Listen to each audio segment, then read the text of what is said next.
Hello, and thank you for joining A Moment with Linda. One of the first things I wish I would have known is to start Ozempic on the day that I'm going to have a couple days off. That is very important because if you have any side effects, hopefully within a couple of days that you will kind of start subsiding having those side effects. My side effects have been nausea, vomiting if I eat too much and so forth. I started the correct way. Number two, eating light. Eating light is very important. It can cause you, if you overeat, it will cause, or for me, it'll cause me to throw up. So eating light is just a healthy way to eat, as well as that's what Ozempic is suppressing your appetite. So you definitely want to eat light. Number three, having snacks. With Ozempic, oftentimes you will go your day and not even want to eat anything, but just snacking and having healthy, high quality snacks like nuts, things that are healthy and high quality that's going to be impactful, because you do want to keep your calories not to go to zero. You don't want to go without eating all day. Make sure you have lots of water. With Ozempic, one thing I have noticed is it does make you thirsty more often, so you definitely want to make sure you stay hydrated and you also have your water. Water is important. It's healthy for our bodies. We have to have it. We should have it. Number five is more physical activity.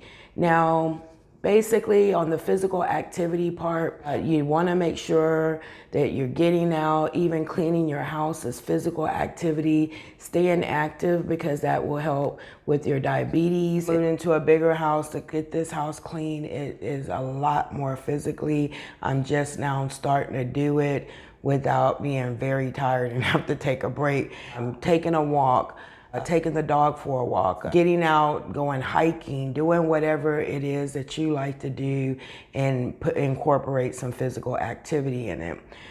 Trying new recipes. Now, one thing I think is very great to try new recipes, and I wish I would have known this ahead of time, and I've started doing it more, getting more high quality foods in my body and keeping the caloric intake down.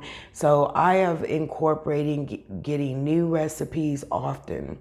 Now, in high quality recipes where I'm getting the bang for my buck, meaning that I am eating stuff that's very healthy for me. Support group. I know one thing, I have a diabetes support group that I go to, and that's been very helpful. And also the people on YouTube have been very helpful with the tips, and I appreciate each and every subscriber, each and every tip that's been given to me. A lot of them have been very helpful and useful in my life.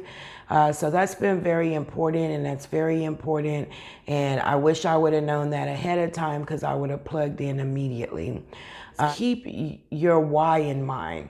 Keep your why in mind of all things is most important. My why and the why you're doing this. Why are you taking Ozempic? What is your goal? What do you want your outcome to be? That is something that you have to keep in mind, and I wish I would have known that. Also, they teach us that even in our diabetes class, that we do need to keep the why in mind so that we are aware of why are we doing this. And what are we trying to accomplish? Communication with your doctor is very important, especially if you're diabetic, and also just staying on the medication. You do need to be monitored on a regular basis just to make sure everything is working correctly. Everything, your diabetes is getting better, it's getting worse, what is going on. So it is very important to stay in constant communication and constant doctor's visits with your doctor. I would recommend at least every quarter, if not more. But it's up to your doctor as well. I'm not a doctor. I'm just going by pretty much how my doctor's been monitoring me. So I hope this was helpful to you. Go ahead and leave me some comments if you got any value of this. Let me know where you at, what product you're taking. Is it Ozempic? Is it Wegovy? I love to hear from anyone and everyone in regards to the information. So please go ahead and drop me a line, and I hope to see you on my next video, and I wish you health, wealth, and prosperity. Bye.